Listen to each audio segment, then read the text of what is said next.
This is Dr. Gaile Robredo-Vitas, your board-certified dermatologist.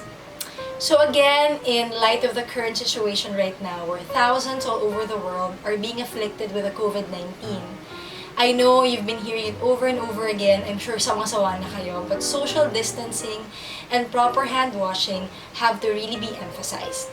This video is going to be all about how to properly clean our hands to protect us against viruses. Viruses are made up of proteins, and without the host, they disintegrate on their own depending on the conditions of the environment they're in.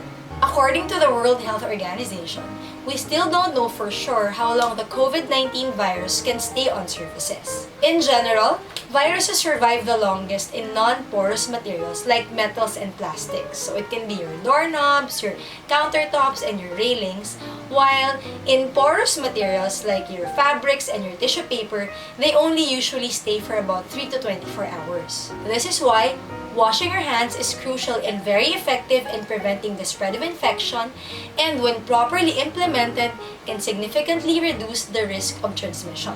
How do these germs get into our hands? Think about all the things you get your hands on the moment you get out of bed until the time we leave our doorstep. We touch our doorknobs, handles, the tables, countertops, shoe rack, and all the microbes in all of these things can transfer to our hands. And we can't help it. We touch our mouth, our nose, our eyes without even knowing it. In a study conducted in 2015, they found out that a person touches his or her face on average 23 times within an hour. How do soaps work in eliminating viruses, specifically the coronavirus? Coronaviruses are envelope viruses. They have an outer lipid bilayer that protects them. The molecules making up this lipid bilayer look like tadpoles, with the hydrophilic or water-loving head that binds with water, and the hydrophobic tail which hates water but readily bonds with oils and lipids. These tadpole-like molecules arrange themselves in a sphere-like structure with two layers on top of each other, the heads facing outwards and the tails facing inwards. This special type of arrangement protects viral proteins that allow the virus to infect our cells. Soap molecules also have this kind of structure. When suspended in water, they arrange themselves in small spheres called micelles, also with the heads pointing outwards and the tails pointing inwards. If you think about it, when you have something oily on your hands, water doesn't really effectively remove it, but soap does. This is because the oil-loving tail will stick to the oil, while the water-loving head will stick to the water, and everything gets washed away, effectively removing it. When you wash your hands with soap and water, soap molecules surround the virus, and its oil-loving tail sticks to the lipid bilayer that envelopes the virus. Hence, the protective bilayer of the virus is disrupted and torn apart, exposing viral particles that eventually get washed away, eliminating the virus. So how now do we properly wash our hands? According to the World Health Organization, there are 5 easy steps to remember in properly washing the hands. Step 1. Wet hands under running water. Step 2. Cover all surfaces of hands and fingers with soap and work up a lather.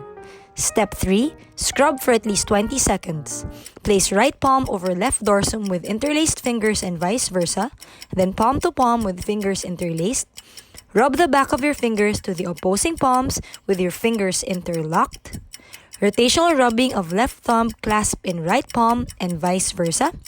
Rotational rubbing backwards and forwards with clasped fingers of right hand in left palm and vice versa. Step 4. Rinse thoroughly under running water. Turn off faucet with wrist or elbow.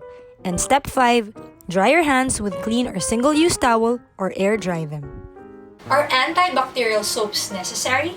No, because it's not just bacteria we're exposed to. In the case right now, it's actually viruses that we're up against. All kinds of soap work by physically removing dirt, oil, and microbes. Now, when do we need to wash our hands? According to the Centers of Disease Control and Prevention, we should be washing our hands when it's visibly soiled or dirty, when handling food, when caring for someone who is sick or when treating cuts or wounds, when handling animals or your pets, their food and their waste, after using the toilet, changing diapers, or helping your child use the toilet, after coughing, sneezing, or blowing your nose, and after handling garbage. What if there isn't any available soap and water? reach out for an alcohol-based hand sanitizer. Alcohol-based sanitizers may not be as reliable as soap in removing grease and dirt, harmful chemicals, and all types of germs. However, hand sanitizers that contain at least 60% alcohol are effective in disrupting viral membranes and therefore can protect us from coronavirus. Just remember and make sure to cover all the surfaces of your hands and fingers and rub the sanitizer until it dries up. This should also take about 20 seconds. But what about our surfaces such as our tables and countertops? What can we use to clean them? Mixing 1 part bleach with 5 parts water effectively dissolves the protein and breaking the virus from the inside. By now, you should be experts at cleaning, washing, and disinfecting your hands. But before I end this video, I'd just like to correct some misinformation and give some tips. Viruses cannot go through intact skin. So make sure that when you're washing your hands, you apply a cream or a hand cream to protect it and prevent it from getting cracks. Some people ask me if we can use vinegar to clean or disinfect surfaces. Unfortunately, vinegar is really not that useful because they don't break down the lipid barrier that protects the viruses. Alcoholic beverages such as your gin or your vodka are not really effective because the highest alcohol concentration that you can find is about 40 to 45%. And lastly, keep your nails short as this area often gets missed and viruses and bacteria can hide under them. Everyone should practice proper hygiene, even those of you who are young and healthy, because you can spread the disease to those who are not. Remember that your hands are only clean until the next surface you touch. So be mindful in touching contaminated surfaces like door handles, countertops, even elevator buttons. You may use your elbows instead. Your loved ones and other people's lives are in your hands. See you soon!